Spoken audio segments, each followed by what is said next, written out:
যমজ নবজাতকের পরিবর্তে মায়ের কোলে দেয়া হলো এক পুত্র সন্তান।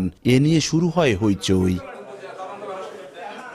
স্বজনরা জানান, মঙ্গলবার দুপুরে মাদারীপুরের ডাসার উপজেলার পূর্ব কমলাপুর গ্রামের ফয়সাল সর্দারের স্ত্রী আয়েশা খানমকে ভর্তি করা হয় কালকিনির ভুরঘাটা নিরাময় হাসপাতালে। পরীক্ষা করানোর পর আয়েশাকে জানানো হয় গর্ভে 2টি সন্তান রয়েছে। হাসপাতালের গাইনি চিকিৎসক ডাক্তার মুসলিমা জাহান ঐশী বিকেলে সিজারিয়ান অপারেশন করেন। পরে একটি পুত্র সন্তান দেয়া হয় আয়েশার কোলে। অপর নবজাতকের বিষয়ে জানতে চাইলে সুর পাল্টায় হাসপাতাল কর্তৃপক্ষ। আমি এরকম করে চাইছি, দেখলাম, দেখার পর আবার আরেকটা জাকি দিয়ে উড়াইলো।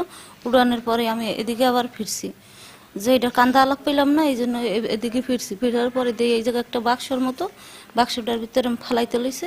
এর মধ্যে আমার এই যে নার্স মহিলা না, এ আবার এরকম করে ফালাইছে। যদি আর এক জায়গায় আমার ভুল হয় রিপোর্টে, এই জায়গায় তো সঠিক আমার রিপোর্ট আছে, আমার 2টা বাচ্চা আছে, আর এটার সাথে যারা জড়িত ছিল তাদের আমি শাস্তি চাই। এখন ডক্টর হচ্ছে সম্পূর্ণ মিথ্যা কথা বলতেছে, তার কথা ঘুরাই ফেলতেছে। হাসপাতাল কর্তৃপক্ষের দাবি, আল্ট্রাসোনোগ্রামের রিপোর্ট ভুল থাকায় এমন পরিস্থিতির সৃষ্টি হয়েছে। হাসপাতাল থেকে নবজাতক চুরি হয়নি বলেও দাবি তাদের। ডাক্তারও বলে গেছে বাচ্চা একটা, তারপর তাদেরকে নিয়ে ডাইকে দেখানো হয়েছে যে একটা বাচ্চা, কিন্তু এই জায়গায় যে কোনো একটা ষড়যন্ত্রমূলক একটা কাজ হইতেছে। এই ঘটনায় থানায় লিখিত অভিযোগ করেছেন নবজাতকের বাবা। তদন্ত করে ব্যবস্থা নেওয়ার কথা জানায় পুলিশ।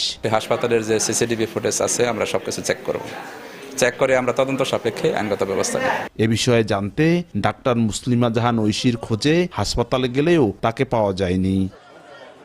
সঞ্জয় কর্মকার, অভিজিৎ, সময় সংবাদ, মাদারীপুর।